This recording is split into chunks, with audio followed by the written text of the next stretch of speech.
kabila ng ulan. Dito tayo sa may gas station. Pag maggabi na kasi maulan, medyo malabo. Tsaka marami na nagmamadali umuwi. Alas 7 na. Ingat sa mga lasing. Nabangga yung gilid natin nung nakaraan wasak yung bumangga sa atin Matigas din kasi itong van na to. Kahit bago syempre masakit din sa atin. Meron tayong konting joke. Yung kasi malapit ng pasukan, medyo ibubuli natin yung mga teacher na alam niyo yun, yung mga teacher na malabo yung mga tanong, ang layo ng sagot. Siguro yung mga anak niyo na experience din niyo yan nung sinasagutan niyo yung assignment nila, yung tanong ang layo tapos yung sagot ang layo, parang saan galing to? Ngabo ng ganun. So merong isang teacher tsaka isang estudyante na lagi silang nagtatagisan. Alam naman ng estudyante na ito na naman si ma'am, may tanong na naman. Kung ginawa ni teacher, sabi ni teacher, Juan, may tanong ako sa'yo. May 3 ibon. Binaril ko ng shotgun. Ilan ang natira? Sabi ni Juan, ma'am, wala pong natira. Kasi kung may tamaan man kayo, lilipad. Tamaan mo yung 2, tamaan mo yung 1, may lilipad. Ubus, walang matitira. Sabi ng teacher, mali ka doon. May natirang 1 kasi shotgun ang ginamit ko, 2 ang tinamaan.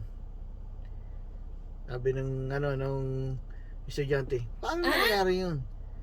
Pero gusto ko paano ko mag-isip. Sabi ng teacher, binola pa yung estudyante. Sabi ng mga estudyante ni si Juan, ma'am, may tanong din ako. Sabi ng teacher, ano yun Juan? Ganito, sa ice cream house, may 3 babae na lumabas. Yung unang babae, dinidilaan niya yung ice cream. Yung pangalawang babae, kinagat niya yung ice cream. Yung pangatlo na babae, isinubo niya yung ice cream hanggang doon sa may apa. Ma'am, eto ang tanong. Sino doon ang may asawa? Napaisip na yung teacher. Sino ba yan? Alam ko na. Sabi niya. Yung pangatlo, yung sinubo yung ice cream hanggang apa. Sabi ng estudyante, mali ka ma'am. Ano, tama. Yung merong wedding ring, yun po ang may asawa. Napaisip mo. Pero sabi sa estudyante, pero ma'am, gusto ko kung paano ka mag-isip. Tapos na, mag-commercial muna tayo. Sino po ba yung mga gusto pong bumili po ng empty box? Nagdi-deliver po kami. Yung mga empty box po natin hindi recycled paper, kaya mas matibay po sa mga patungan, siksikan, todohan ng weight, ganyan, mahamugan, maulanan, mas matibay po yun kaysa sa mga recycled box. Yung mga recycled box, makikita nyo po sa ilalim nakasulat, corrugated recycled box. Kapag ganun po ang nabili nyo, balutan nyo po mabuti ng clear tape yung box, kasi po madaling lumambot yun, samog lang yun, humid, wala na, malambot na. Hindi tatagal yun sa tibay ng na kailangan mo, na hinaasahan mo na maglagay ka ng no weight limit, kasi lahat ng cargo company no weight limit dito. So yun sa atin, iningatan natin, kailangan natin ng mga box na matibay talaga, kaya yung kinukuha natin yung hindi recycled paper. Makita nyo sa likod, sa ilalim, wala pong nakalagay na recycled paper kasi hindi siya recycled. Kasi ang regulasyon dapat kapag recycled, isusulat sa ilalim. Mabibili po yung empty box po natin diyan sa may Conroe. Meron tayo sa may Gladstone, sa may Pinas Asian Store. Ilalagay po natin yan diyan sa sa listahan mamaya. At meron po tayo sa Katy, doon sa may Mason Road, sa may Tinda Filipino Store. At meron din tayo sa Pearland, sa Bread and More. Yung Filipino bakery po na yon, meron din po silang mga grocery. Yung 3 po yan, meron silang mga grocery. May mga bread din sila. Nagtutulungan sila. Yung Bread and More, nagbibigay din sa kanila ng tinapay, ng mga bread na binake na ni Bread and More. At yung mga yan, pare-pareho sila na pwedeng yung i-drop off ang box. Ang drop off po natin simula ng, alam ko yung iba kasi bukas na ng alas 8 eh. Yung alas 8 yung Tinda Pilipino Store hanggang alas 8 ulit ng gabi. Pero para hindi ka malate, para hindi ka makram, hanggang 7 o 7:30 ka pumunta. Yun na lang iisipin mo na pinakalas. At pag holiday naman, nag-half day lang sila. Yung Pinas Asian Store, ganun din sila. Bukas sila ng alas 9 hanggang alas 8 ng gabi. Pero alas 7 mo na ang ilinya kasi nga hanggang doon lang naman sana.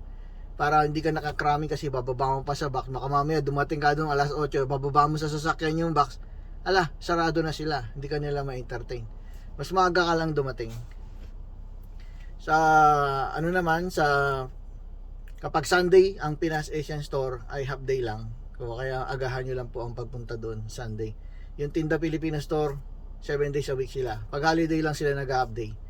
Sa Bread and More naman, bukas sila ng alas 9 hanggang alas 5. Monday to Friday. Minsan lang sila mag-half day kapag holiday. At kapag kailangan nila mag-rest, ay ina-announce po nila pag kunyari kailangan nila magbakasyon ng konti, magpahinga-pahinga, mag-unwind. Ganon din yung Tinda Filipino Store at Pinas Asian Store. Kapag mga ganong araw po, may mga holiday, nag-half day lang sila, pwede nyo po akong i-private message or i-text nyo po ako para deliveran po namin kayo ng mga empty box or kung gusto nyo ipapick up yung mga box nyo. So hanggang dito na lang po. Si Dupont po ito, Dupont Balikbayan Box.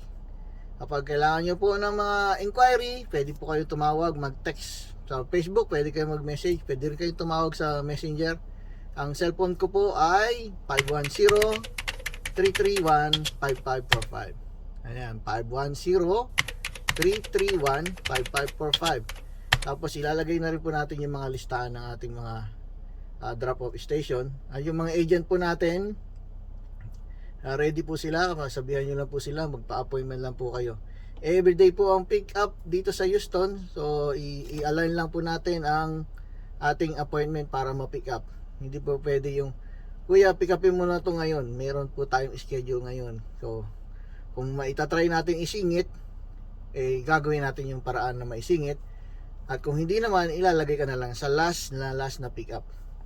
Usually nangyayari yung gano'n hanggang gabi na kapag summer. Pero ganitong mga winter, mahirap kasi maghanap ng gabi, madilim na. Hindi katulad sa summer kasi alas 8 na, meron pa ring araw eh. Makikita mo yung address ng bahay. Pagka tumilid ka, makita mo yung numero ng bahay. Ngayon, winter malamig, tsaka maagang magdilim, hindi makita yung numero ng bahay. Tapos minsan kasi hindi sumasagot yung customer kaagad na labas ka ate dahil hindi ko makita yung address para makita ko kung tama pa yung pinupuntahan ko na bahay. Baka mamaya nagpa-park ako sa ibang driveway. Mas mahirap yan pagkagabi, baka mabaril tayo dito sa Texas. Lahat ng tao rito mga baril eh. Salamat po, si Dupont po ito ng Dupont Balikbayan Box. Hanggang sa muli po, kapag may naisip ulit tayo na joke, isingit natin. Salamat po.